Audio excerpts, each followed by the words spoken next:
हमारे स्टार्टिंग के स्टेज में अक्सर ऐसा होता है, कभी हेड छोटा बन जाता है, कभी पैर बड़ा बन जाता है, कभी हाथ बहुत लंबा हो जाता है, कभी टॉर्सो का पार्ट काफी छोटा रह जाता है, कभी एक हाथ छोटा तो एक हाथ बड़ा बन जाता है, कभी नोज लंबा हो जाता है, कभी लिप्स का साइज चेंज हो जाता है, कभी दोनों आंखों के बीच का डिस्टेंस अलग हो जाता है, कभी एक आंख बड़ा तो कभी एक आंख छोटा हो जाता है। और अगर हम स्टिल लाइफ भी बनाते हैं, एक एलिमेंट लंबा हो जाता है, एक एलिमेंट छोटा हो जाता है, वो साइज को हम कंपेयर नहीं कर पाते हैं।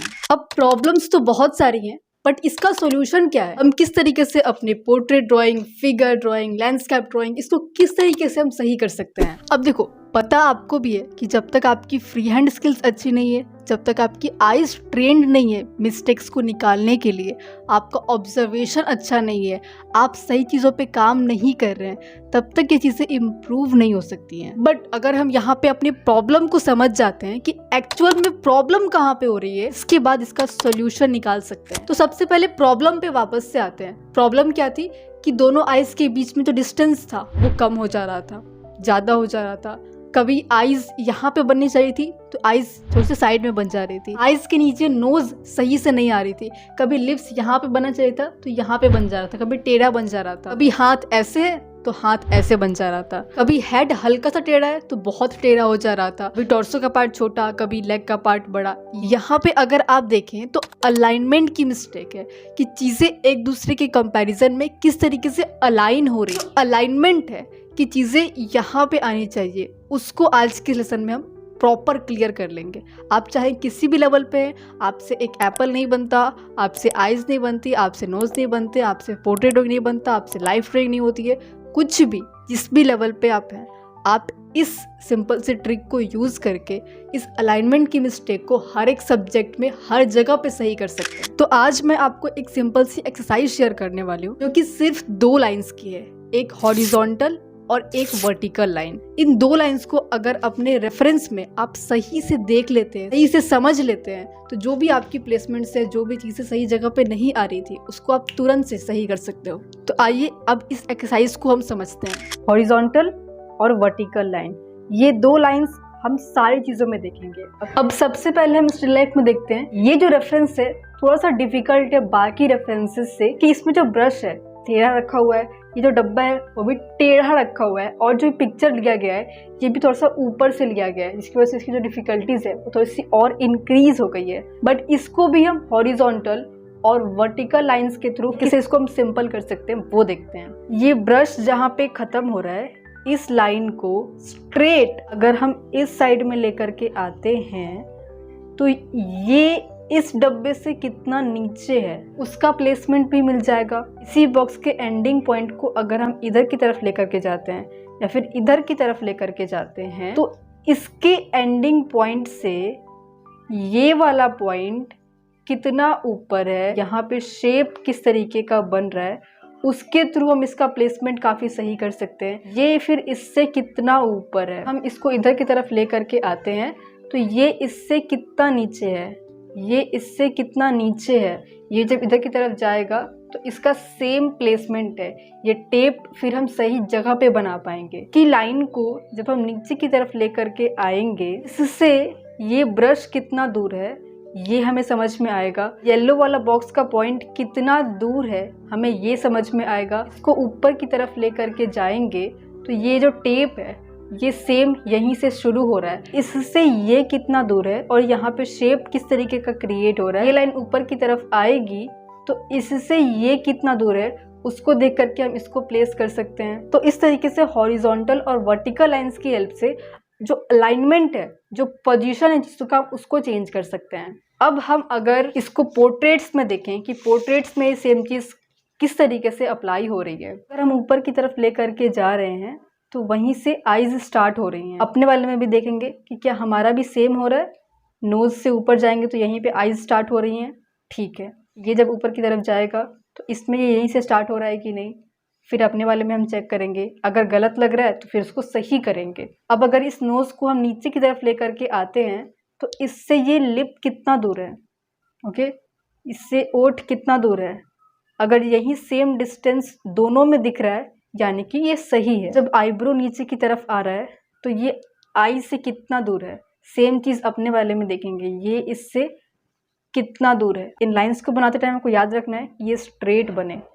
ये जब नीचे की तरफ ऐसे आएगा तो ये चिन के एरिया में कहाँ पे आ रहा है, नेक से ये कितना दूर है, इससे हम इसको सही कर सकते हैं। नेक की लाइन ये ऊपर की तरफ जाएगी तो क्या ये आईब्रो के पास ही एकदम आ रहा है या फिर आईब्रो से हल्का सा दूर है? अगर दूर है तो कितना दूर है? हम आईबॉल्स देखें तो आईबॉल को जब हम नीचे की तरफ लेकर के आ रहे हैं तो फिर इससे नोज कितना दूर है, ओके, इससे लिप्स कितने दूर हैं। हॉरिजॉन्टल लाइंस को देखते हैं तो ये जो नोज की लाइन है ये जब इधर की साइड में आएगी तो यहाँ पे कान आ रहा है, तो क्या हमारे वाले में भी आ रहा है? यहाँ पे जो हॉरिजॉन्टल लाइन ऐसे बन रही है इससे हम देख सकते हैं कि दोनों एक ही लेवल में है या फिर ऊपर नीचे है। देन अपने वाले में हम देखेंगे कि हमारे वाले में भी सेम चीज़ है कि नहीं। अगर है तो ठीक है, नहीं तो उसको सही करेंगे। यहाँ से एक हॉरिजॉन्टल लाइन अगर बनती है तो क्या दोनों आईज का प्लेसमेंट एक ही जगह पे है या फिर हल्का सा ऊपर नीचे है? इसी तरीके से डिफरेंट डिफरेंट जगहों पे आप पोर्ट्रेट में भी देख सकते हैं।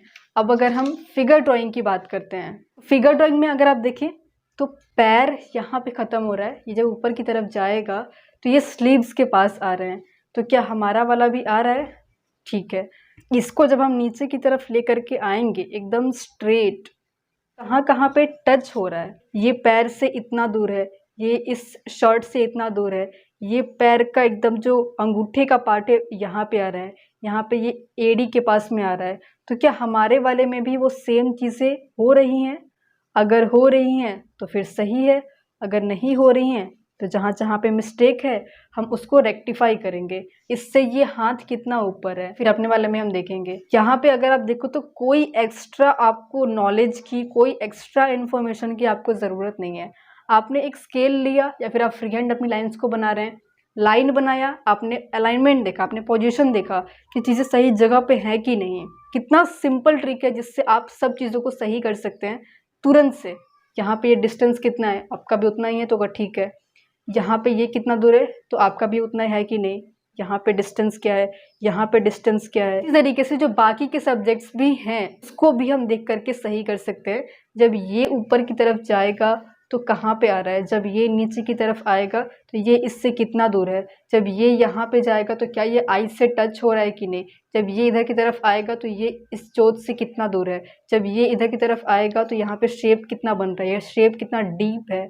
सेम चीज़ अगर आप एक लैंडस्केप में देख रहे हैं तो इसमें ये घर की लाइन जब ऊपर की तरफ जा रही है तो इससे ये पेड़ कितना दूर है, ये अगर इससे टच हो रहा है तो इसको फिर हम यहाँ पे बना सकते हैं। ये जो पेड़ है जब इधर की तरफ जाएगी तो ये इससे कितना ऊपर है, जब ये वाली लाइन इधर की तरफ आएगी तो ये इससे कितना नीचे है, ये इधर की तरफ जब आएगा तो ये स्कूटर है ये यहीं पे आ रहा है कि नहीं, जब ये इधर की तरफ आएगा तो ये बाइक वाले से टच हो रहा है कि नहीं। हर एक सब्जेक्ट में आप इस एक्सरसाइज को इम्प्लीमेंट करके अपनी ड्राइंग को एक दिन में ही ट्रांसफॉर्म कर सकते हैं। तो ये थी एक सिंपल सी एक्सरसाइज जिसके थ्रू अपने ड्राइंग को आप एक ही दिन में इतना ट्रांसफॉर्म कर देंगे कि आपको खुद को बिलीव नहीं होगा कि आप कल ऐसी ड्राइंग बना रहे थे एंड आप आज इस तरीके की ड्राइंग बना रहे हैं। बट मेक श्योर कि आप इस पे बहुत ज़्यादा डिपेंड ना हो जाए। ये ठीक है, ये आपने समझ लिया, ये आपने सीख लिया, ये आपको चेक करते टाइम, ये आपको पोजीशंस के टाइम पे, स्टडी के टाइम पे, स्केचिंग के टाइम पे, जो भी आप सब्जेक्ट बना रहे हैं हर जगह पे आपको ये चीज़ हेल्प करेगी। बट इसका मतलब ये नहीं है कि आप इसी पे डिपेंडेंट रह जाएं।